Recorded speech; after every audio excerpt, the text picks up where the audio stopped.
future dental technology. Are we stopping here? Are we dentists saying that, look, that's it? No, it's not. There's something happening. Next, MRI.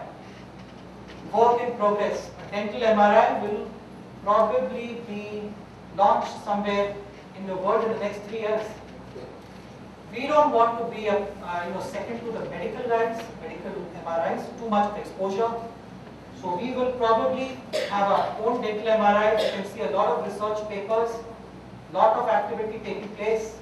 My own company is developing a dental MRI. Philips will come into MRIs, dental MRIs. Carestream, Kodak is one of the major companies in dentistry and imaging. They are looking at dental MRIs. Next, ultrasound. Probably will launch earlier than MRIs. We need a dental ultrasound. You can see some of the research papers. This probably I just stole from one of the conferences I attended. Next.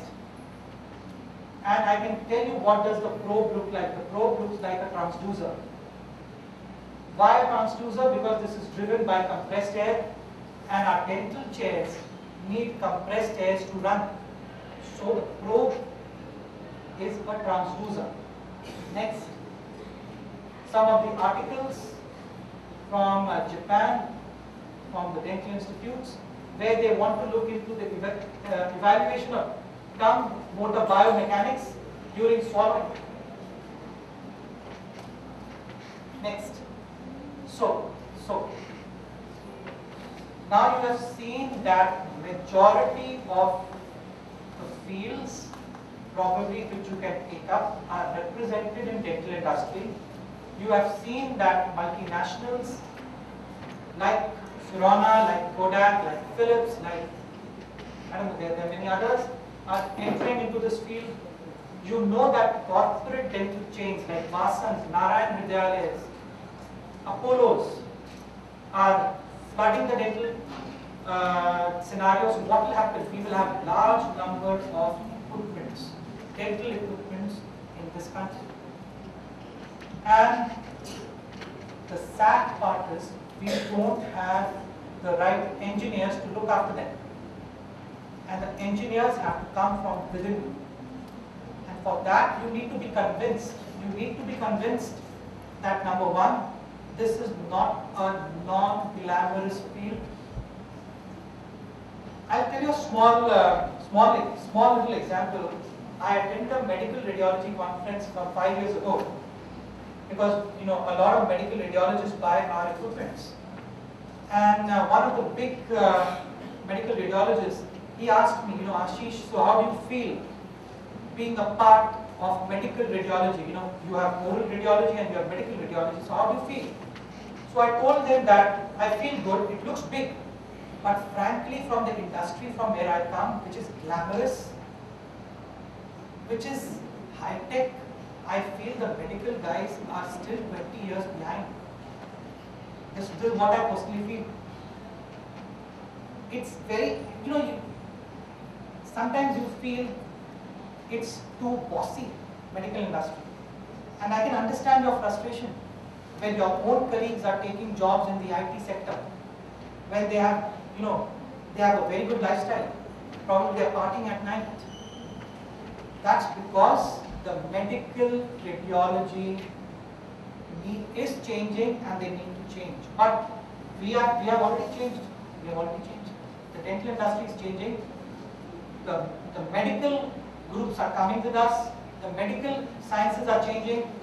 And I personally feel if you hang around for some more time, you will probably find the same quality life which probably an IT engineer has. At least we have that. Like in our field, we say we are not like the medical guys. We are very hip. We are there. We are very IT savvy. We have a good lifestyle. We typically dentists, they work till 8 o'clock. After 8 o'clock, you will find them at some bar, at some discotheque. But that doesn't mean that we don't work hard. We work really hard. But we have a good life. Similarly, you guys can also have a good life. Being a biomedical engineer, job opportunities in one of the dental chains, job opportunities in dental equipment companies like us. I can proudly tell that if the joint venture between SRM, Sirona, that is my company, and Apollo goes through, next year I will come here for campus recruitment. And some of you will be working with my company in India, in Bombay, and you will experience, you will be working with these technologies.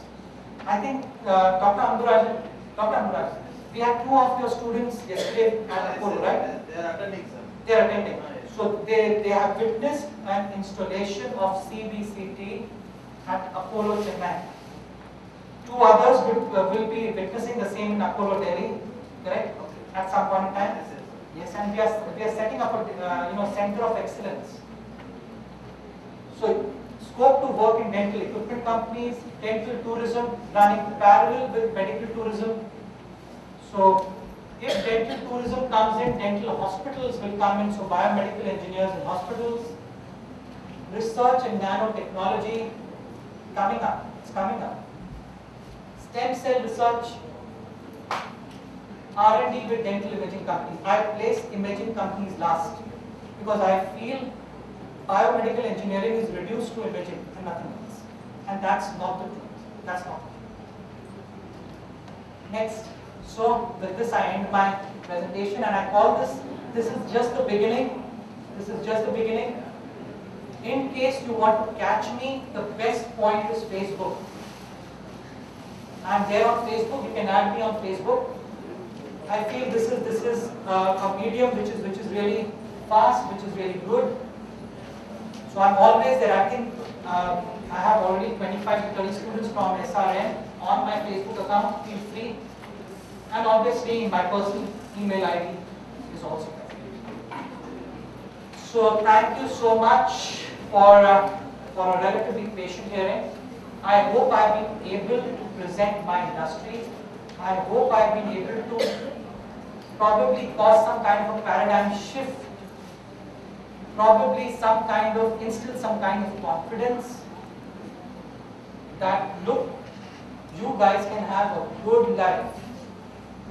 We suffered the same. Let me tell you honestly, dentistry was, I'll just take 2 minutes. Dentistry was regarded as a step system to medical for a long time. And it used to be, oh, you are an MBBS doctor, so on and so forth. My full family is full of doctors. I got a seat in MBBS, which I refused. I came into dentistry because I didn't want a boring life. I didn't want to struggle with them working on a Sunday. I enjoy my Sunday. So the point is, you guys will have the same kind of lifestyle if you broaden your horizon, if you think beyond medical imaging, if you adopt new technologies. It's going to be tough. Nanotechnology, biomaterials, all are there. You have a wonderful college, wonderful university, SRM, which is very open. Look, I lecture for IIT Bombay as well in biomaterials. And except for IIT Bombay, no one else has opened the door for biomaterials. Probably SRM could do that. We can, we can get you corporate sponsorships in this field. And take this up. Not necessarily you need to be an engineer. You could be a scientist. This is the message which I wanted to drive. And I hope I have been able to convince you in at least remaining in your core principle. We need you. The dental industry needs you. The medical industry needs you. Pay scales, I think those are medical pay scales. Dentistry will pay you high. I will assure you, from the dental industry will pay you much higher than the medical industry. I hope this gives you a kind of motivation to join my industry. Perfect. Is there any question, anything which you want to ask? Yeah. Instrument, then after using that instrument, the other patient will be in line. How can he use that autoclaves? Yeah. Now, then you have class S autoclaves. So you have class B, which is typically will require 45 minutes. So now imagine you have used one set of instruments on a particular patient, and you have a patient coming in, you want to use the same equipment, or you want to sterilize it. If you want to flash sterilize, there's a concept of flash sterilization. Have you heard about Schick test? Schick test is 124 degree centigrade for 12 minutes.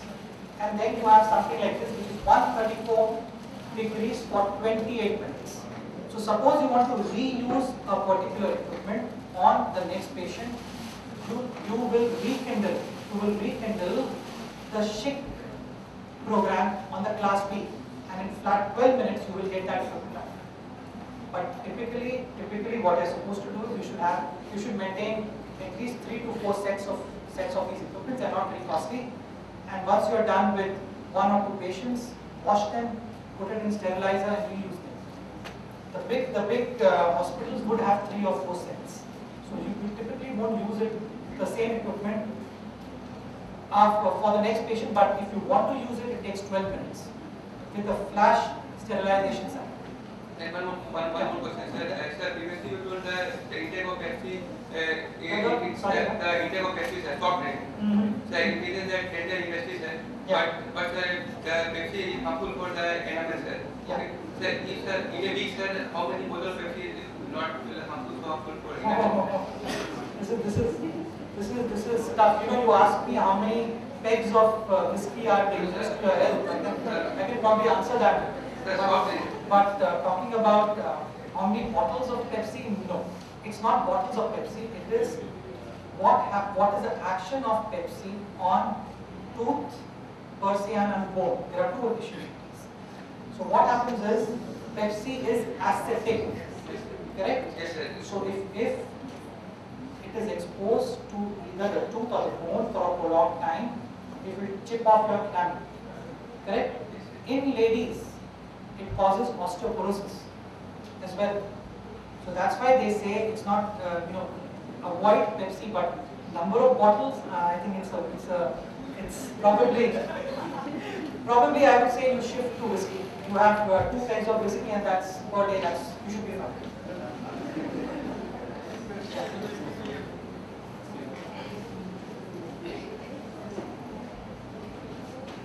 Sir, what are the pre-installation requirements for dental CT? What are the pre-installation? Yeah. Now the point is that unfortunately AERB has clubbed us with medical series. So they say 190 square feet of space, all 4 walls lead, should have a small window, you should have type A approval, you should have all the radiation safety instruments. So we use the same, at the moment we are using the same guideline of medical CT, not required, but probably we need to lobby more.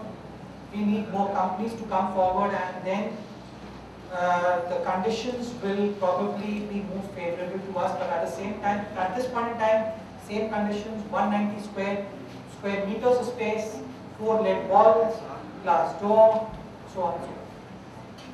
This is basically working on the same principle of normal conventional stating. I mean, slice by slice. Yes, it is.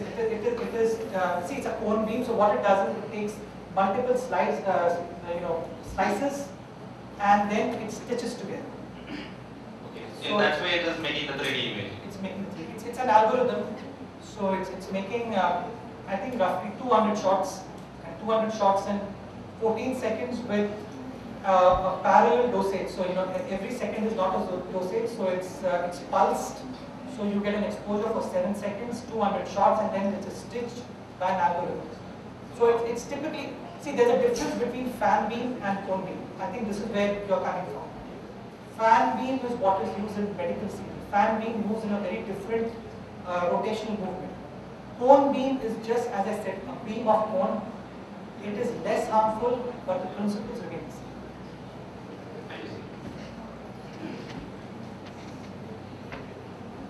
It's been a pleasure to be associated with Asylum.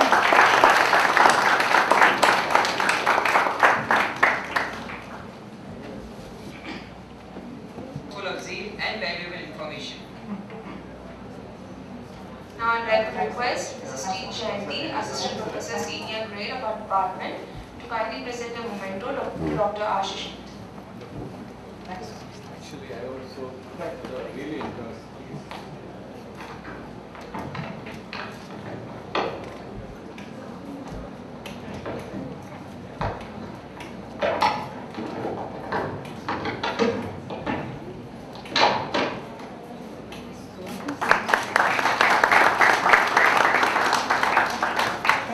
Thanks.